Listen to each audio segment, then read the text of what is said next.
kawan Kaliber, berjumpa lagi kita dalam Kaliber Kupas dan Analisa Berita. Kawan Kaliber khususnya yang mahasiswa, kemarin ada pasangan presiden dan wakil presiden yang menawarkan program pendidikan murah. Tetapi ternyata tawaran itu tidak banyak mendapat respon dari masyarakat kita. Sekarang masyarakat sudah menuai hasilnya, yaitu UKT atau uang kuliah tunggal naik berkali-kali lipat dan banyak mendapat, justru ini yang banyak mendapat respon, tapi respon negatif. Ya, hal ini yang akan kita bahas dalam Kaliber edisi kali ini. Masih bersama Mas Indra Karismiaji. Halo Mas Indra.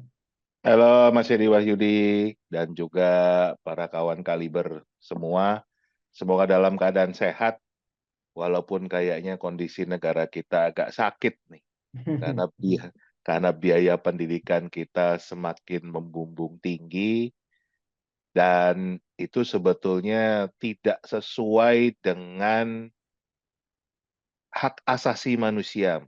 Jadi Ya. hak asasi manusia itu di artikel 26 Deklarasi Hak Asasi Manusia mengatakan pendidikan tinggi itu harus terbuka aksesnya berdasarkan meritokrasi. Jadi berdasarkan prestasi, berdasarkan kerja keras, itu adalah mereka yang layak untuk mendapatkan layanan pendidikan tinggi. Nah, sekarang ini kayaknya hanya orang kaya di Indonesia yang bisa kuliah. Nah, ini kita akan tuntaskan, kita analisa, kita kupas beritanya hari ini di penghujung minggu, hari Jumat yang memang terasa hari libur ya, karena ini cuti bersama. Mudah-mudahan kawan Kaliber tetap semangat dan tetap berpikir kritis. Ya. Silakan Mas, kita baca Jadi uang beritanya. kuliah kita kritisi, bukan kita jogetin, Mas. Dari eh, Tempo ya Mas. Saya ambil kado Hari Pendidikan Nasional. UKT naik di berbagai kampus negeri. Kenaikan uang kuliah tunggal atau disingkat UKT di berbagai perguruan tinggi menjadi sorotan utama setelah diterbitkannya keputusan Menteri Pendidikan, Kebudayaan, Riset, dan Teknologi Mendikbudristek tahun 2024. Langkah pemerintah tersebut memicu gelombang protes dari mahasiswa di berbagai kampus di seluruh Indonesia. Permendikbudristek yang menetapkan kriteria baru untuk menentukan besaran UKT menjadi bahan perdebatan hangat di kalangan akademisi dan masyarakat. Mahasiswa dari berbagai kampus, termasuk Universitas Gadjah Mada, Universitas Jenderal Sudirman, Institut Teknologi Bandung, menghadapi tekanan besar akibat kenaikan UKT yang dinilai memberatkan.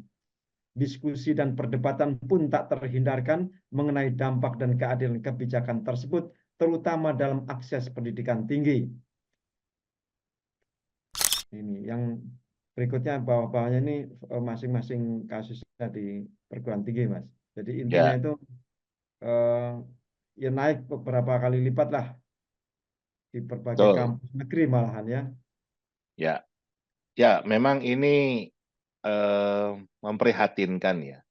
Kondisi saat ini dengan naiknya biaya kuliah. Jadi sebetulnya yang naik itu bukan hanya UKT-nya, Mas, tapi juga IP-nya, uang pangkalnya. Ya, jadi uang gedungnya itu juga lumayan tinggi. Nah, kenapa ini terjadi? Terus terang, saya sebagai praktisi pendidikan, pemerhati pendidikan yang sudah cukup lama mengamati kondisi pendidikan Indonesia ini, terus terang salah kelola. Pendidikan Indonesia itu dikelola dengan menggunakan mekanisme pasar, alias kapitalis, liberal banget.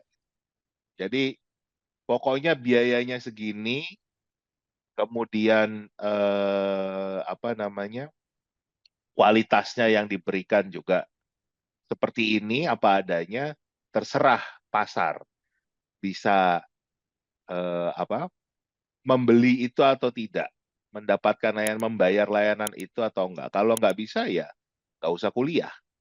Ini kan dilempar ke pasar. Beda dengan negara-negara, bahkan negara yang negara kapitalis ya seperti Amerika sendiri, pendidikannya nggak dikelola dengan mekanisme pasar.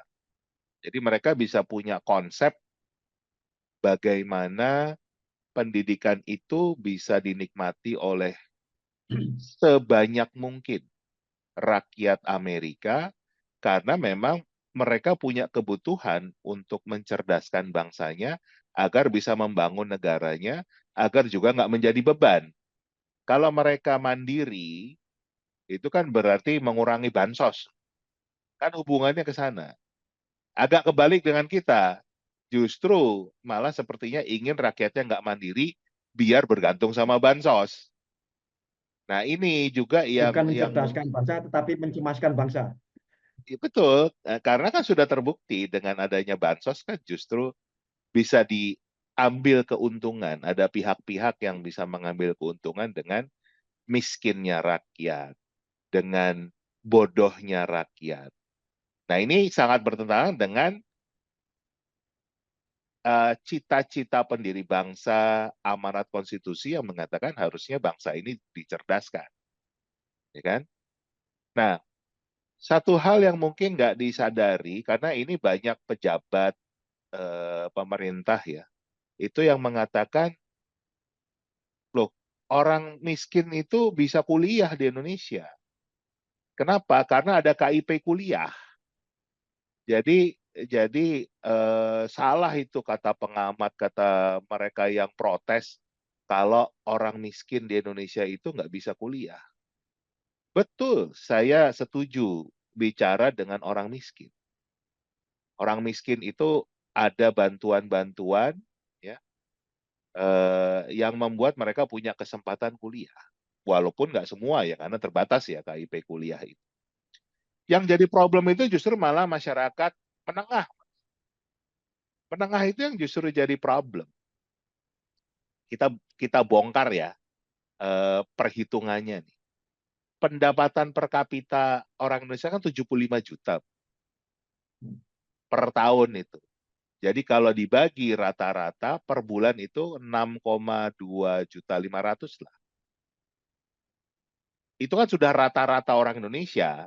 Jadi ini bukan orang yang tidak dianggap miskin. Ya, jadi ini orang yang dianggap cukup mapan, nggak dapat bansos, nggak bisa dapat KIP kuliah, nggak bisa dapat kartu Indonesia Pintar, karena dianggap kemampuannya cukup. Oke, kalau dia punya uang penghasilan 6.250.000 per bulan. Nah sekarang kalau uang gedungnya tadi, IP-nya, iuran pembangunan institusinya, ya, uang pangkalnya itu, saya lihat seperti di UI misalnya, untuk Fakultas Hukum aja 98 juta. Itu kan sudah lebih dari penghasilan 1 tahun. Ya kan? Ini contoh aja kan, berarti kan nggak bisa orang yang rata-rata, jadi betul-betul letaknya di tengah, itu bisa mengkuliahkan anaknya. Dari uang gedungnya aja harus puasa setahun lebih. Ya kan? Itu baru untuk Nggak satu anak, Mas. Itu baru satu anak. Itu baru uang gedungnya loh. Belum bicara UKT-nya, uang semesterannya kan. Kalau uang semesterannya kita lihat ya memang kalau kalau di UI itu atau ini deh yang juga kemarin baru rame, Universitas Sumatera Utara ya. Untuk Fakultas Teknik di Sumatera Utara USU ini itu UKT-nya 14.700.000. Berarti kan kalau kita bagi itu kira-kira sebulan itu 2.200.000-an, ya kan? Nah, sedangkan kalau tadi, sorry, 2.400.000-an, 2.500.000 lah. Kalau tadi penghasilan orang tuanya hanya 6.250.000, 2.500.000-nya sudah lari ke UKT, ya kan? Itu berarti kan orang tuanya tinggal punya sisa 3.800.000, Mas, di kantong. Lah terus anaknya misalnya nggak tinggalnya di Medan, orang tuanya nggak tinggal di Medan, jadi anaknya harus ngekos. Cari kos yang paling murah tuh udah 500.000. Itu tanpa AC, ya. Itu 500.000 misalnya. Itu baru ngekosnya saja. Itu kan berarti tinggal dari 3,8 kurangin 500.000, tinggal sisa 3,3. Terus anaknya apa nggak makan?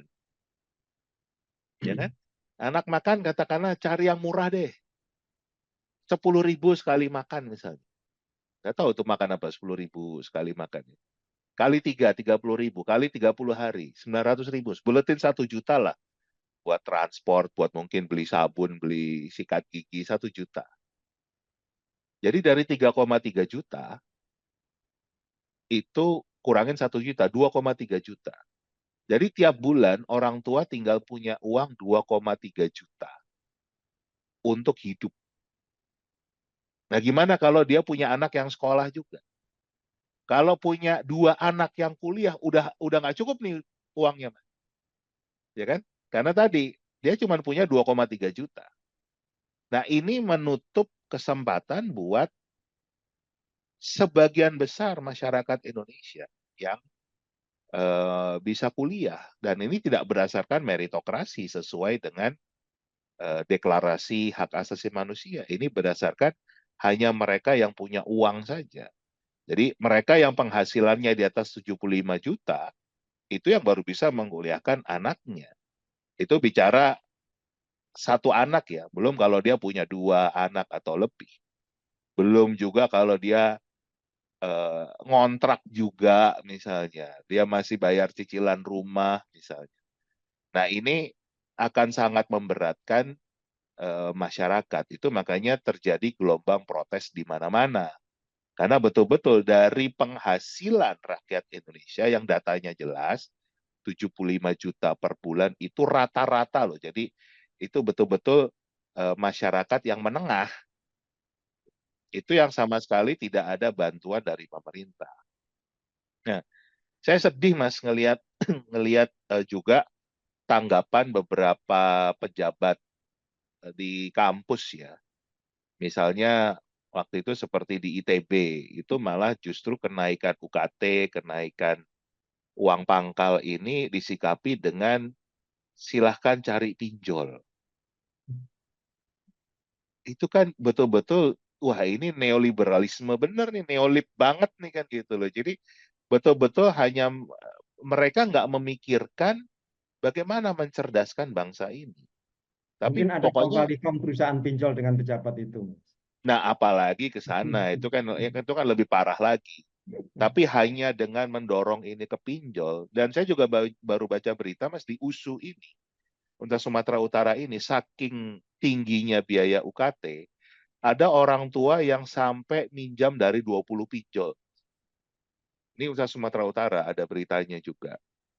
Nah, ini kan kita kemudian harus mikirkan juga gimana bayarnya. Dengan tadi penghasilan mereka yang hanya rata-rata 6.250.000.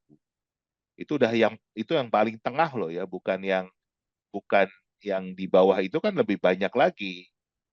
UMR di Indonesia yang 2 jutaan aja masih ada kan, berarti ada yang penghasilannya hanya 2 jutaan, dan itu dianggap kalau sudah penghasilannya UMR kan bahkan bukan dianggap miskin, Mas.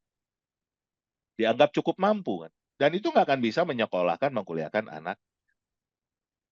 Nah, inilah kondisi yang sangat memprihatinkan dalam tata kelola pendidikan Indonesia.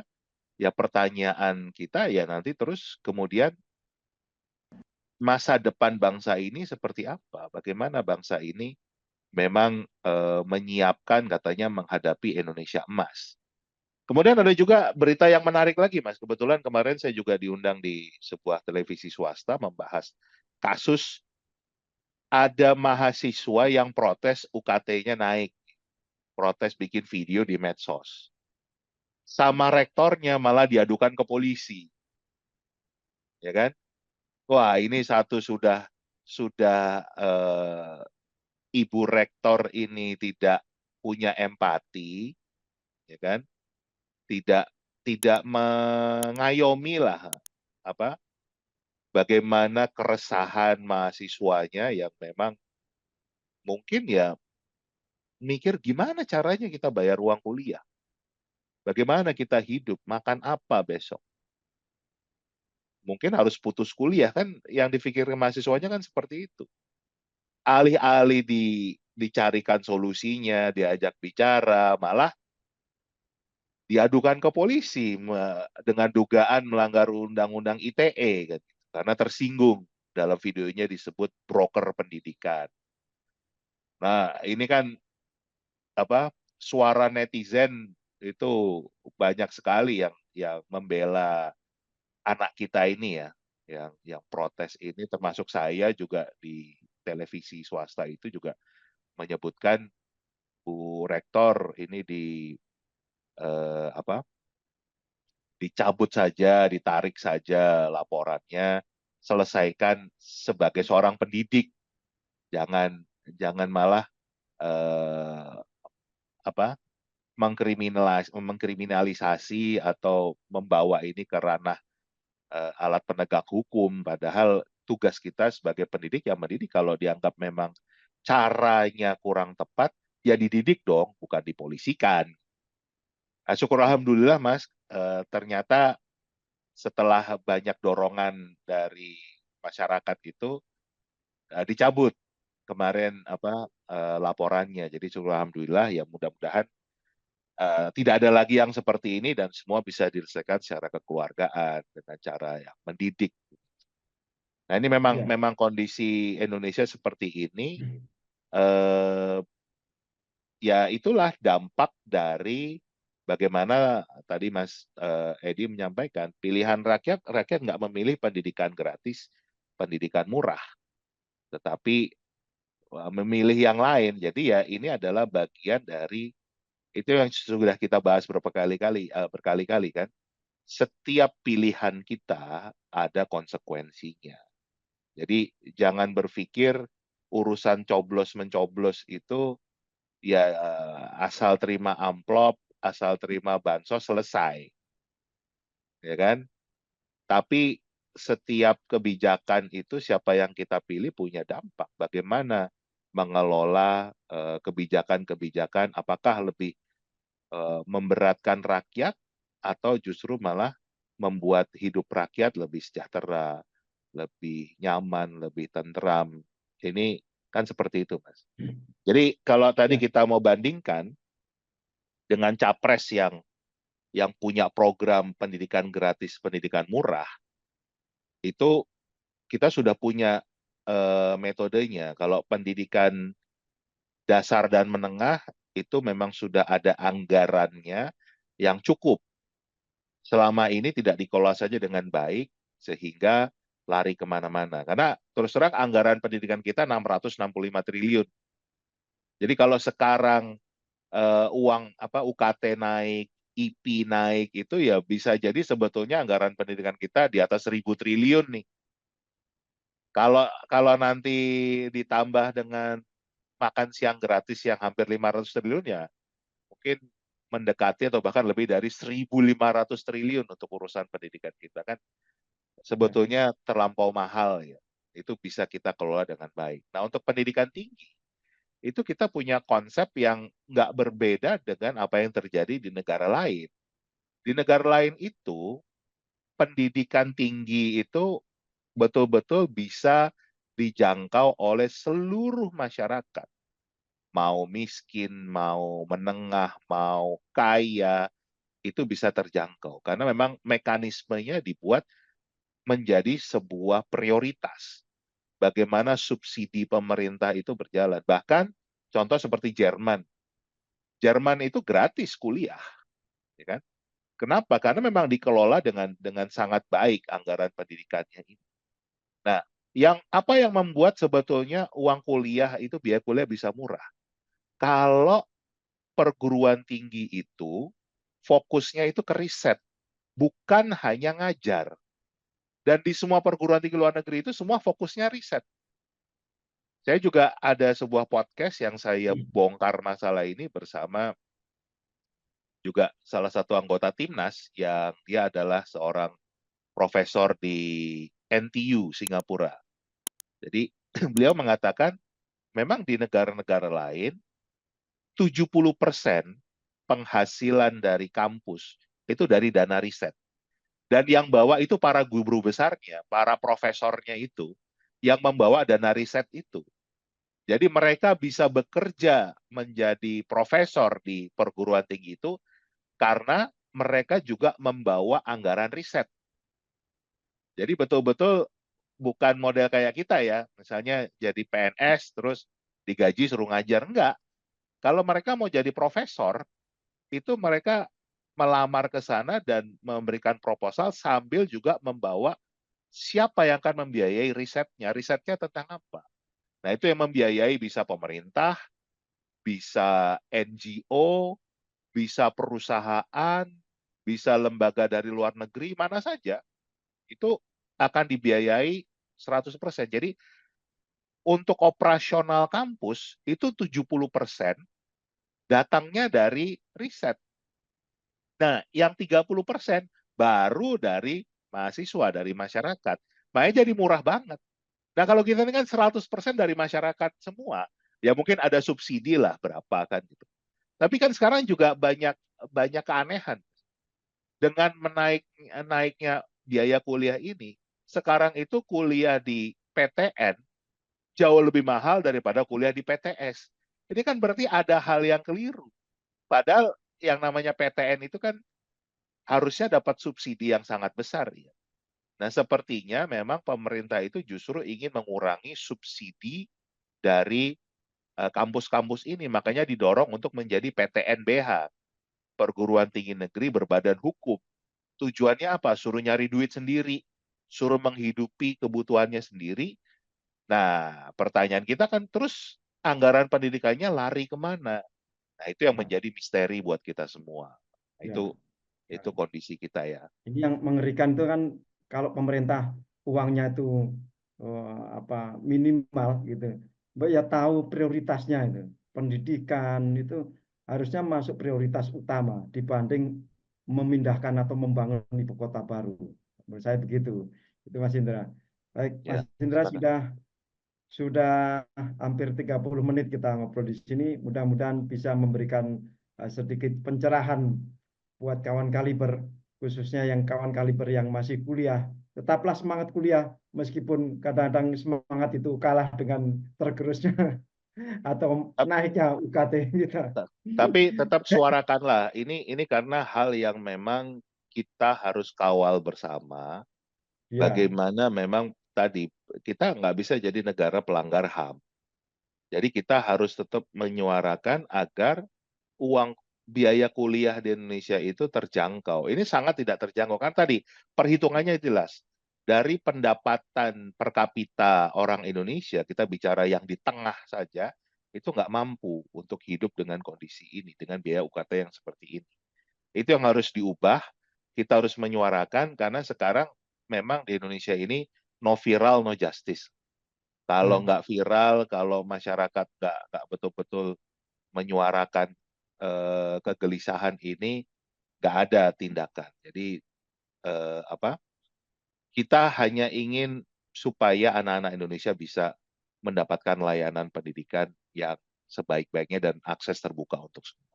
Suarakan ya, terus suara-suara kritis kita ya. untuk Itu kepentingan bangsa ini, bukan kepentingan kelompok tertentu, orang tertentu, keluarga tertentu. Gitu. yang ditunggu-tunggu masyarakat juga begitu. Kemana mahasiswa ini? Kok nggak ada yang berpikir kritis lagi? Makanya saya ajak lewat kaliber ini, yuk teman-teman mahasiswa, kita berpikir kritis. Kita jaga akal sehat dan eh, perilaku yang etis gitu ya. Terima kasih kawan kaliber, terima kasih Mas Indra Karismiaji. Sampai jumpa. Sampai jumpa.